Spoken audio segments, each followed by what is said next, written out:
With the Razr Ultra 2025, Motorola set out to not only create the best flip phone ever, but arguably one of the best phones of 2025. The Snapdragon 8 Elite and 16GB of RAM provide stellar performance, and improvements to the camera, battery, and charging really take it to the another level. Moto AI could use a little tweaking, but it offers a fairly comprehensive suite of features in addition to Google AI or Gemini capabilities. That said, with all this power comes a high price tag, which may understandably turn some consumers away. To say that the Razr Ultra 2025 took me by surprise is a bit of an understatement. The phone is currently the most powerful flip phone on the market, boasting specs that rival even more traditional premium flagships such as the Galaxy S25 Ultra, and with a price that matches Samsung's top tier of the line model for 2025, Motorola seems to have a lot of confidence in the Razr Ultra 2025 following the line's success in recent years. But is Motorola too confident in the Razr Ultra?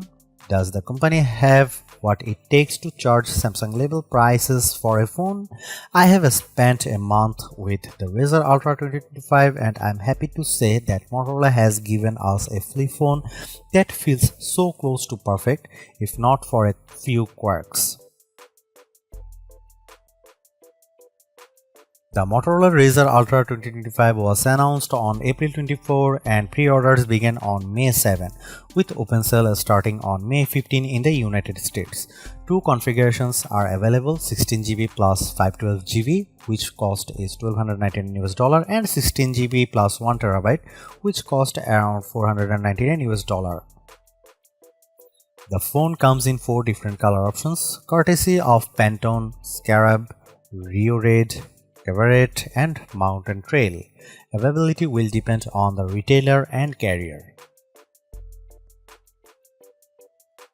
If you have followed the Razr series for the past few years, then the design of the Razr Ultra 2025 shouldn't surprise you. It looks nearly identical to its predecessor, which in the case would be the Razr Plus 2024, sporting the same curved frame, rounded corners, and massive cover panel. The difference lies in the slightly larger display size, the new materials on the back, and the IP48 water and dust resistance for improved durability.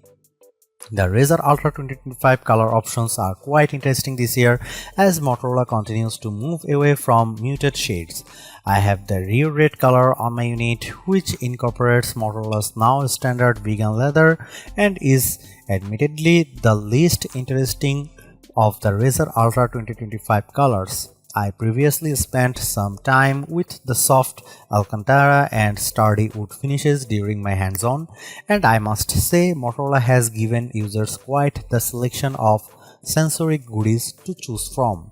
I also like that Motorola switched from a glossy frame to brushed metal, as it gives the overall design a rustic sheen. Opening the phone feels great thanks to the new titanium reinforced hinge. It's stronger and makes it easier to open the Razr Ultra with one hand. It almost springs open with a satisfying click, which sounds about as good as it does when closing the phone. When the phone is open, you are greeted with a 7-inch OLED display that looks much punchier than previous models. This is likely a result of the Pantone collaboration, which aims to provide authentic and vivid images. The sharper Super HD resolution also makes content look crisp, while the variable 165Hz refresh rate helps make UI elements move with a sleek, buttery smoothness. Motorola offers 3 display presets for controlling color display: natural, radiant, and vivid. I would suggest radiant as it splits the difference and gives you a bit more vibrancy without overdoing it. There are also a few settings for eye protection, including flicker prevention for users with PWM sensitivity, which is nice to see as Motorola continues improving the overall quality of its displays. The Razr Ultra 2025 is powered by the Snapdragon 8 Elite, making it the first flip phone to feature this chipset. Coupled with 16GB of RAM, it theoretically surpasses other flagships, at least on paper. It may seem like overkill, and it probably is, but the result is the kind of performance you'd expect from a top-tier flagship phone, as I experienced no lag or hiccups in my use. Unfortunately, the Geekbench 6 scores don't really reflect this. It scores lower than the last year's Z Flip 6 and Razr Plus 24 in single-core tests, although it performs significantly better in multi-core tests. My guess is that Motorola may have adjusted the clock speed of the prime cores to help with thermal management, as flip phones tend to get quite warm in the top half when overworked. I don't put much stock in benchmark tests, and my real-world use of the phone has proven to be quite exceptional. That said, if you do care, then it's certainly something to consider. Lo and behold, the Razr Ultra 2025 takes great photos from the primary sensor. Even at 2x zoom, the colors feel much punchier than I'm used to seeing from Motorola, which is likely a product of the Pantone collaboration. Dynamic range also feels improved during the day, with better handling of low light and nighttime images. The result is images that feel more Samsung in terms of color and saturation, while the added depth and definition remind me a bit of a Pixel. I wouldn't say image quality is anywhere near the impressive quality of the cameras on Oppo, OnePlus or Vivo phones, but so far I feel pretty confident that the Razr Ultra 25 can compete fairly comfortably among the best Android cameras.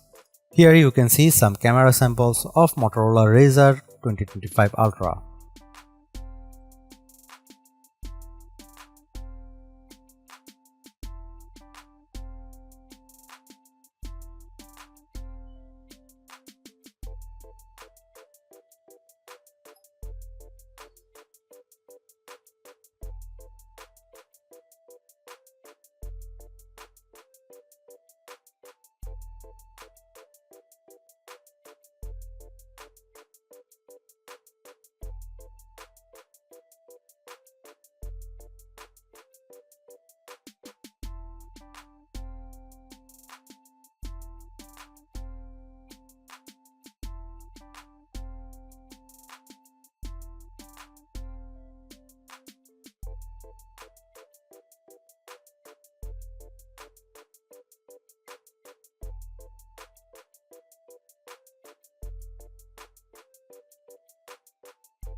The Motorola Razr Ultra 2025 actually delivers. It's easily the most stylish phone out there, no matter your color or material wise. It's also finally caught up to the big players with zippy performance, stellar battery life, and cameras that are no longer just an afterthought. That astonishing cover display seals the deal, making this phone more than the sum of its undeniably snazzy parts.